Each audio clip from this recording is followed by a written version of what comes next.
All right, y'all. So I dug up this absolutely hilarious video of Donald Trump back all the way in 2011, actually. I saw this on Twitter today. It just had me cracking up, right? Because it just shows how much of a hypocrite the president of the United States actually is, right? So if you think he's a good guy, he's not. And all of his record shows that. And this dude, just memorialized all of his past comments on social media for years and years and years and years. And so you can just pick and choose like any topic, and there's pretty much him saying the opposite on it 10 years ago.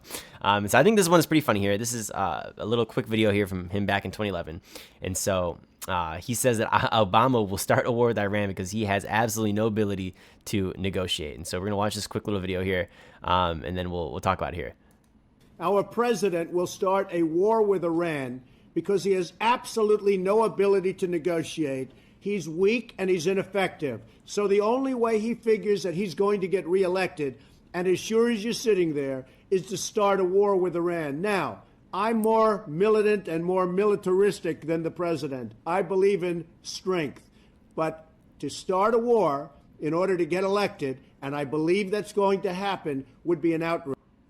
It would be an outrage. It would be an outrage, just like what he's doing now, right? So, look, he's saying that he's going to start a war to get elected. You know, they have absolutely no ability to negotiate. They're a terrible president, blah, blah, blah, blah, blah.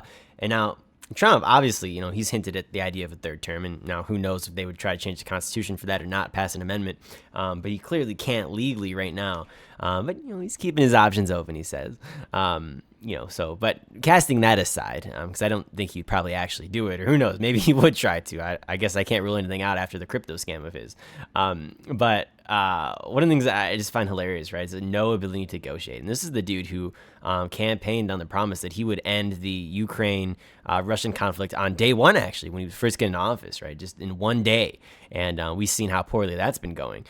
So I don't think that he has any ability to negotiate. In fact, it was actually made very clear today that he doesn't want to negotiate, even if he did have that ability. And so there was a G7 summit here recently, and Trump actually left early, right? And it was funny because President Macron of France came try to come to his defense, right? He says, well, Trump's he's leaving early so he can work on a ceasefire between Israel and Iran. And so Trump hears this, right? And Trump snaps back at Macron here, right?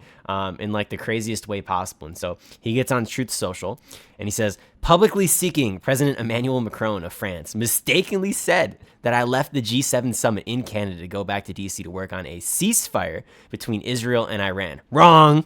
He has no idea why. I am now on my way to Washington, but it certainly has nothing to do with a ceasefire. Much bigger than that. Whether purposely or not, Emmanuel always gets it wrong. Stay tuned. Oh, God, right? Give me a break, dude. So I feel like if this isn't a clear indication that he only wants to escalate conflicts, there's no wanting a ceasefire. He wants a full unconditional surrender of Iran to torture those people there and probably to start a war. I don't even know if he would want an unconditional surrender almost. I almost think he wants to go to war in some regards. And I think we're only escalating to that point here, right? So, you know, to think about how crazy that is. Has nothing to do with a ceasefire. Much bigger than that. What could be bigger than a ceasefire? I mean, what, do you want to take over the entire country or what? I mean, do you not want a ceasefire? Do you not want two countries to stop going to war and having thousands of innocent people die and have buildings destroyed and countries in ruins? What exactly are you going for here? So, look, I mean, I think it just shows that he's a hypocrite here. He's somebody who doesn't really want peace. You know, he campaigns on it, but you have to look at his record, right? What he says is different than what he actually does. And so, you know, while he might sound very good sometimes, he's clearly not policy-wise. And so, and, you know, again, most of the time he doesn't even sound good, too, which is the scary part. But look, it just shows he's a hypocrite here, roasting the dude who's defending him, for God's sake. I mean, oh, my God. And so, you know, when you have, you know, countries like, you know, Israel saying, you know, we're gonna find out with a nice big surprise by tonight. You know, maybe this is what he's referring to, right? Something much bigger than that, right? So that's a little scary, and I think Americans should be very leery of this. In fact, I would even argue they should maybe go as far as looking towards impeachment, right? Because this is an illegal offensive war, genocide, I would call it, and you know, it's something that you know, Americans should be upset about. We don't need to be sending our troops over to a foreign country, you know, anytime soon. Especially, I mean, we have troops all over the world, right? But we don't need to be sending them to war now. We don't need another Iraq. in the early 2000s, where we went under false pretenses. Now, they did find some weapons of mass destruction back in Iraq, like some biological weapons that were actually used on people, via Saddam Hussein. But there was no nuclear weapons that were found, even though they did find that to with the reactor and everything. But they weren't actively manufacturing, nuclear weapons, right? And even if that were the case, should we really be the world police and step in on this matter? I don't know, especially because there's no credible evidence. And so, if you look at these like security councils right now, they say that there's no credibility at all that they were actually developing nuclear weapons in Iran. And meanwhile, Trump says, well, I don't care. He's like, I think that they're developing them anyways. And it's like, oh my, dude. And the worst part of this is too.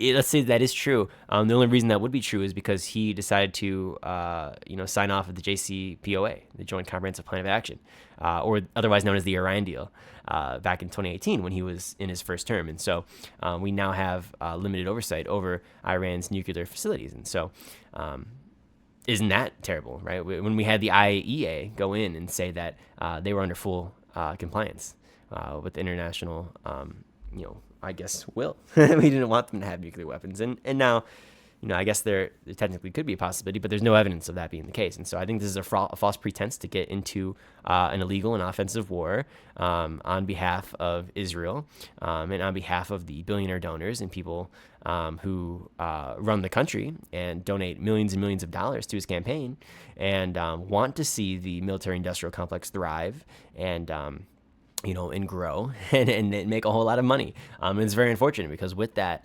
with that enriching of a few comes the suffering of millions. And so I think we should be very cautious here as American citizens here. I think we should be protesting, speaking up, against this, doing all that we can to see that there's either, hopefully resolution in the works, right, by urging our politicians and doing the right thing with voting. Or we need to, take to the streets, do some protests or something. And so that's probably what I would urge. But with that said, ladies and gentlemen, hopefully you guys enjoyed. Hopefully you learned something here today. It's a difficult topic with very in-depth, questions that we're facing today. And so send out your thoughts to everybody involved.